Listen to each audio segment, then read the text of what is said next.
Hello, I'm Catherine Randall and I'm a time tunneler. Today I'm going to be talking to you about the history of holidays. But first of all, I'm going to take my sunglasses off because I can't see anything and put my proper glasses on. And I'm going to have to hurry up because my rubber ring keeps slightly deflating, as you can see. So until about 200 years ago, there was really no such thing as going on holiday in the way we understand it today. The first holidays were religious festivals or holy days, which is where the word holiday comes from. Based around Christian festivals such as Christmas, Easter and Saints' Days, they were an opportunity for people to take time away from work and come together and celebrate. The festival would normally begin with a service in the local church, and decorating the church with flowers and greenery was part of the fun. Then the rest of the day would be taken up with feasting, music, drinking and dancing. But no one until the Victorian age would think about going away for a holiday. Then two things happened which changed the British summer holiday forever. The first thing was the seaside.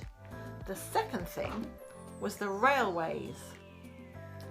Now, of course, the seaside had always been there, but no one had taken much notice of it until doctors began to recommend bathing in seawater and taking the sea air as a cure for a whole variety of illnesses. So, from the 1700s, wealthy people started flocking to coastal towns such as Whitby, Margate and Brighton for a bracing dip in the sea and to enjoy the refreshing sea air. But there was no splashing around with your rubber ring. The bather entered the sea from a bathing machine, a sort of mobile changing room on wheels.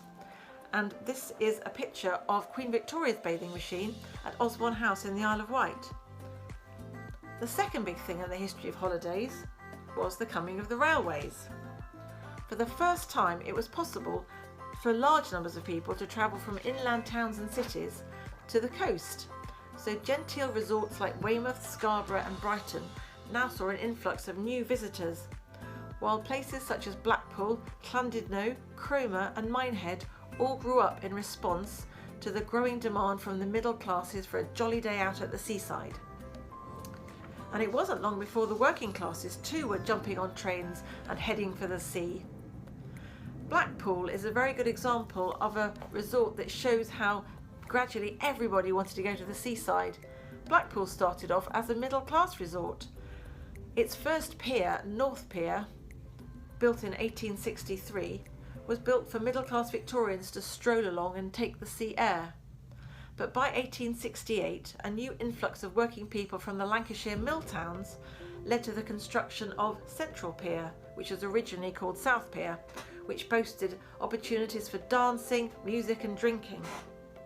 Blackpool was always at the very forefront of seaside entertainment for the working classes, and Blackpool Tower, opened in 1894, is still a well-loved symbol of holiday entertainment. But in the meantime, down in Leicestershire, a young man called Thomas Cook was pioneering another type of holiday which still exists today, the package holiday. Thomas Cook was a strict Baptist who at the age of 25 took the temperance pledge to abstain from alcohol, and he became very keen on campaigning for others to do likewise. So unlikely as it sounds, the first package holiday was organised by Thomas Cook from Leicester to Loughborough, a distance of 11 miles. It was a day trip on a train hired from the Midland Counties Railway. Everybody paid £1, which included the train travel, a ham sandwich and a cup of tea. They went to Loughborough for a temperance festival for a day of marches, speeches and games.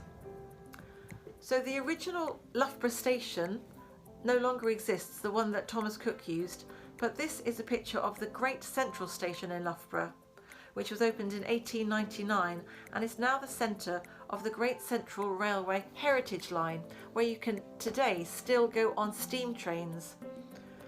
It's interesting, isn't it, that people used to go on holidays on a steam train, and now we might go and see a steam train as part of our holiday. Of course, railways had spread across Europe too by this stage, so before long Thomas Cook was taking parties across Europe on his package holidays, but that's the subject for another blog. So for your writing challenge today, I'd like you to pretend that you're a Victorian child travelling by steam train to go to the seaside for the day. Can you write a postcard to somebody back home telling them about your experience? What was the most fun? Was it travelling on the train with the clouds of smoke billowing? Was it splashing in the sea when you got there? Did you go on the pier? Maybe you fished from the end of the pier, or maybe you listened to the band. Was it sunny, or did you have to huddle under an umbrella? What did you have to eat? Write a postcard or even a letter about your day trip. Happy writing. Right, now I'm going to put my sunglasses on again and head out to the beach. Bye!